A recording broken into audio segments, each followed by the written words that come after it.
বৰবহা LP school, পূব Kandura LP school, Kandura government LP school, Maniram কাথাৰ ME school. টিনপাত চেঞ্জ কৰিবৰ কাৰণে পইচাটো আহিছিলে। এনেকুৱা কোৱাটো কৈছে, কিন্তু ৰিপেয়াৰিঙৰ কাম দিব বুলি শুনিছো। আমাৰ স্কুলত এই 2-3 বছৰ পঞ্চায়তৰ পৰা তেনেকা দিয়া নাই ন। হেৰি ৰিপেয়াৰিং কামটো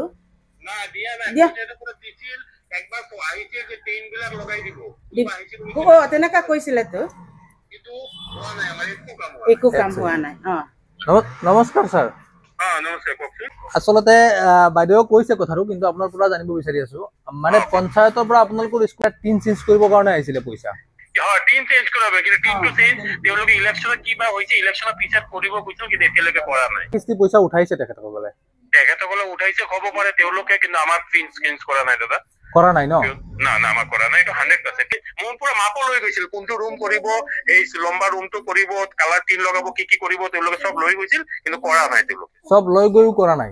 নাই, মোৰ জানা মতে কৰিব কৈ উদালি ব্লকৰ পৰা এজন ইঞ্জিনিয়াৰ আহিছিল, তেখেতৰ মাপ লৈছিল, পঞ্চায়তৰ পৰা আই থিংক কোনোবা আহিছিল, মানে মোৰো খেয়াল নাই, কিন্তু আহিছিল, কোনোবাই চেঞ্জ কৰিব কৈছে, চেঞ্জ কৰা নাই। কিন্তু শুনিতো আছে, কিন্তু বুজা নাই ন ক'ত কি হৈ আছে। আহক সম্পূৰ্ণ উপস্থাপনটো চাই যাওক, তেতিয়া বুজি পাব যে পঞ্চায়তী ৰাজ ব্যৱস্থাৰ উন্নয়ন অৰ্থাৎ বিকাশৰ নামত কি আজব আধুনিক চাৰ্কাছ চলি আছে। আজিৰ উপস্থাপনটো হৈছে কান্দুৰা বুঢ়াগাঁও গাঁও পঞ্চায়তৰ তথাকথিত বিকাশৰ নগ্ন সত্য।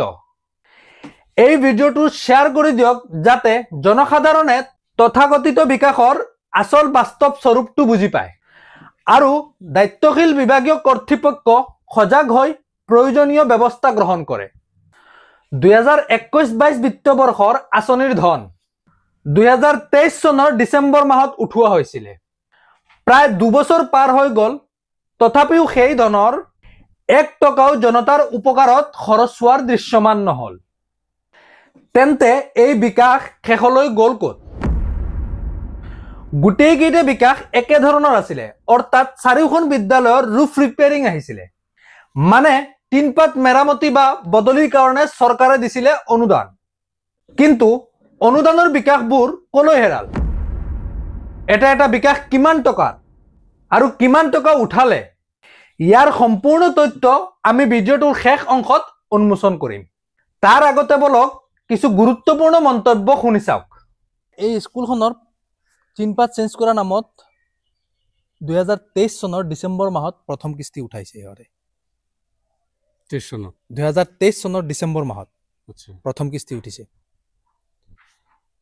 এতিয়া আপুনি কওকচোন, 2023 চনৰ আৰু 24 চনৰ 2025 চন এই 3টা বছৰত আপোনাৰ স্কুলত পঞ্চায়তে কাম কৰিছিলে? না এইটোতো আমাৰ কৰা নাই। এইখিনি বস্তুৰ কাৰণে আমি আহিছো যে আপোনালোকৰ যদি কাম কিবা কৰিছে, যদি কৰিব বুলি কৈছে, সেই কথাটো কোনে কৈছে কৰিব বুলি? কৰিব বুলি পঞ্চায়তৰ কৰ্মকৰ্তা কোনোবা আহিছিলে? কেতিয়া আহিছিলে সেইটো আপোনালোক অলপ ঘূৰি দিব নেকি? আহাটো হৈ গ'ল, এই পঞ্চায়তৰ আগত আহিছিলে, পঞ্চায়তৰ ইলেকশ্যনৰ আগত আহিছিলে। এটা কথা মোক কওকচোন, যেতিয়া পঞ্চায়তৰ পৰা আপুনি কৈ আছে যে পঞ্চায়তৰ কৰ্মকৰ্তা কোনোবা সকল আহিছিলে, আপোনালোকৰ মাপজোখ লৈ গৈছে, হ'ব বুলি কৈছে, ইমানখিনিয়ে আৰু আহা নাই। গম পাইছো। তেতিয়া তেখেতসকলে আপোনালোকক কৈছিলে নেকি যে কি কাম বা কিমান টকা? টিঙৰ কাম, টিং চেঞ্জ কৰি দিব। কিমান টকা সেইটো গম নাপাওঁ। সেইটো তেখেতসকলে আপোনালোক কৈছে নেকি? না মোক কোৱা নাই। আপোনাকো কোৱা নাই? সেইটো কিমান টকা সেইটো কোৱা নাই। টিংটো চেঞ্জ কৰি দিব সেইটোৱে কৈছে। টিংটো মানে হেৰি চেঞ্জ কৰি দিব কৈ পেলাই কিন্তু মাপজোখ লৈ গৈছে। টকাৰ পৰিমাণ কোৱা নাই, কিমান টকা কৰিব পৰিমাণ কোৱা নাই। আহিলে চালে, মিস্ত্ৰীও আহিলে চালে, কিন্তু এতিয়ালৈকে কাম কৰা নাই। কিবা টকা উঠাইছে বা সেইটো বিষয়ে কিবা অৱগত? একো নাজানো, আমাক একো জনোৱা নাই। কাম কৰাব বুলি কিবা কনষ্ট্ৰাকশ্যন কমিটি বনাওঁতে আপোনালোকক কিবা জনাইছিলে? আপোনাক বা প্ৰেচিডেণ্টক তেনেকুৱা কিবা জনাইছিলে? গম পায়? আমাক এদিন আহিছিলে মিস্ত্ৰী কেইজনমান, আমি আপোনালোক কোন বোলে? মিস্ত্ৰী আমি।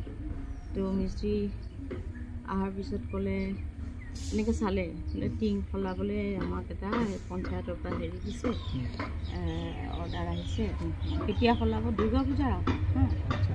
এতিয়াতো পূজাৰ বন্ধ। এই যিটো দুৰ্গা পূজা গৈছে, ইয়াৰ আগৰ দুৰ্গা পূজা কিমান টকাৰ কাম সেইটো কিবা কৈছিলে? কিমান টকা দি কৰিব কাম, এইবিলাকৰ বিষয়ে একো কোৱা নাই।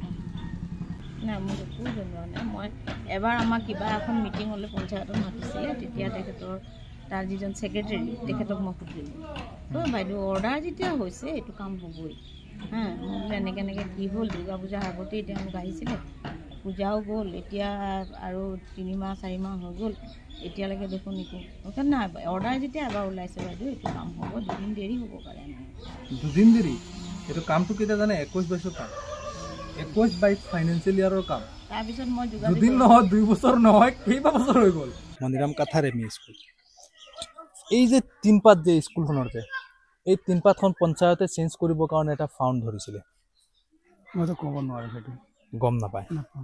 তিনখন বদলোৱা হৈছিল নে নাই সেইটো কিবা গম পায়? বদলোৱাটো নিশ্চয় হোৱা নাই, তিনি এতিয়ালৈকে পুৰণা হৈ আছে। এই 1-2 বছৰত পঞ্চায়তে কিবা কাম কৰিছিল স্কুলত?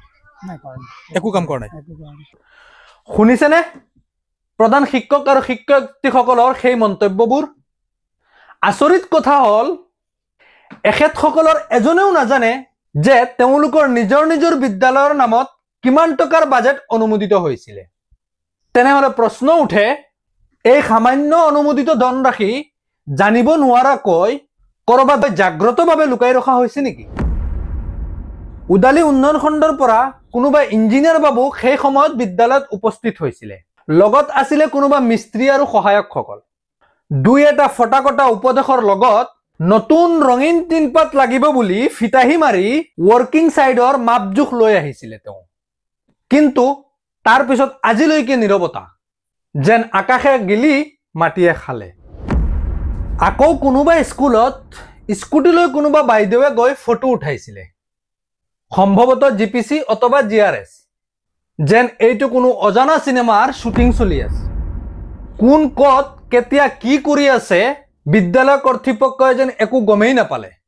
প্ৰকৃত সত্যটো হ'ল চৰকাৰী দৰমহা লৈ বহি থকা এই মহামানৱসকলে কাগজ কলমত ঠিকেই জোখমাখ দেখুৱালে, কিন্তু পাছলৈ গৈ কাম আৰম্ভ হৈছে বা কৰিব বুলি ভ্ৰান্ত প্ৰমাণ দেখুৱাই ইয়াৰ আধাৰতে 2023 চনৰ ডিচেম্বৰ মাহত গোটেইকেইখন বিদ্যালয়ৰ পৰা এটা এটা কিস্তি 15 ফাইনেন্সৰ একাউণ্টৰ পৰা উঠায়।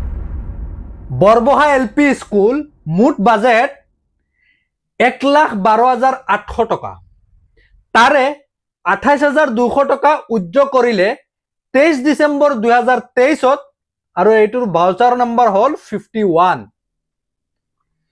দ্বিতীয়তে পূব কান্দুৰা LP স্কুল, মুঠ বাজেট এইখনৰ 1,18,750 টকা, তাৰে 29,687 টকা উজ্জ্ব কৰিলে 27 ডিচেম্বৰ 2023ত, আৰু এইটোৰ ভাউচাৰ হ'ল ভাউচাৰ নম্বৰ 54। তৃতীয় school Kandura government LP school, মুঠ বাজেট 1,18,750 টকা, তাৰে এইখনতো 29,687 টকা উজ্জ্ব কৰিছে 27 ডিচেম্বৰ 2023ত, এইখনৰ ভাউচাৰ নম্বৰ আছিলে 53।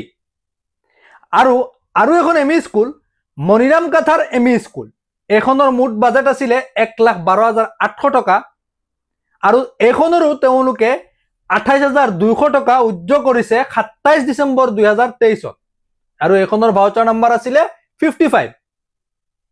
মানে 4খন বিদ্যালয় মিলাই মুঠ তেওঁলোকে 1,15,774 টকা উঠাইছিলে 2023 চনত।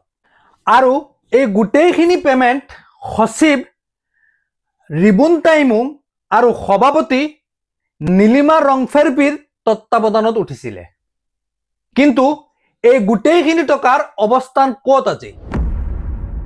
কাৰ পকেটত সোমাই আছে এই ধনৰাশি? কিয় আজি এই অনুদানৰ বিকাশখিনি আজি 2 বছৰলৈকে কৰা হোৱা নাই? এই অৱহেলাৰ কোন দায়ী?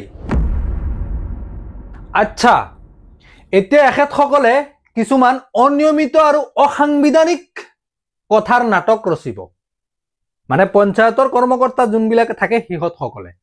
সেইকেইটাৰো উত্তৰ আমি এতিয়াই দি আছো, কাৰণ আমি এখেতসকলৰ ভেলকিবাজিৰ চাৰ্কাছবোৰত পাকৈ থৈ গৈছো। গতিকে পঞ্চায়তী ৰাজ ভুলতো নক'ব যে টকাখিনি কনষ্ট্ৰাকশ্যন কমিটিত আছে বুলি, কাৰণ বহু সময় এই কনষ্ট্ৰাকশ্যন কমিটি গোপন পকেটলৈ ৰূপান্তৰ হয়। এক প্ৰকাৰৰ আপোনালোকৰ সোণৰ কণী পৰা মুৰ্গী। এই কথাবোৰ সাধাৰণ মানুহে নাজানে, কিয়নো যেতিয়া RTIৰ তথ্য বিচৰা হয় তেতিয়া উদালি উন্নয়ন খণ্ডৰ খণ্ড বিষয়াৰ ডোন্ট কেয়াৰ মনোভাৱ পৰিস্ফুট হয়। আৰু এইটো কোনো নিয়মো নহয় যে 2-3 বছৰ কনষ্ট্ৰাকশ্যন কমিটিত পইচা থৈ দিব। এইখিনিতে এটা সৰু প্ৰশ্নও আহি যায়, যদি 2-3 বছৰ আপোনালোকে কনষ্ট্ৰাকশ্যন কমিটিত পইচাটো থৈ দিছে তেনেহ'লে তাত টকা ইণ্টাৰেষ্ট যিটো বাঢ়িব বেংকত সেই টকাটো কোনে পাব? পকেটত নহয় জানো? নাযাওঁ, সেইবিলাক টপিক আজিকালি অলপমান আমি এৰি দিলোঁ। আৰু এটা কথা ৰাইজৰ জ্ঞাতাৰ্থে এইখিনিতে স্পষ্ট কৰি দিব বিচাৰি আছো, এই বিকাশবোৰ পঞ্চায়তৰ সাল সলনিৰ আগৰ আৰু টকাটো উঠাইছে পঞ্চায়তৰ আদলা বদলিৰ বহুত আগত, মানে 2023 চনৰ ডিচেম্বৰত পইচা উঠাইছে আৰু কাম আছিলে 21-22 বিত্ত বৰ্ষৰ। এতিয়া এই বিকাশ নাটকৰ পৰিপন্থী কি হ'ব? ওলাব নেকি সেই ধনৰাশি কাৰ পকেটত, কি অৱস্থাত আছে? আৰু আটাইতকৈ বেছি লক্ষণীয় হ'ব যে এই ঘূৰ নিদ্ৰাত থকা বিভাগে কি ব্যৱস্থা গ্ৰহণ কৰে ইয়াৰ ওপৰত। ধন্যবাদেৰে আজিৰ উপস্থাপন এইখিনিতেই সমাপ্ত কৰিছো। সকলোৱে অনুগ্ৰহ কৰি ভিডিঅ'টো শ্বেয়াৰ কৰি দিব। আপোনালোকৰ ওচৰত এই তথ্যবোৰ দাঙি ধৰিবলৈ আমি বহুতো বাধাৰ সন্মুখীন হওঁ, তথাপিও কৰি আছো। গতিকে আপোনালোকৰ এটা শ্বেয়াৰে আমাৰ বহুত ডাঙৰ মনোবল। জয় জুবিন দা।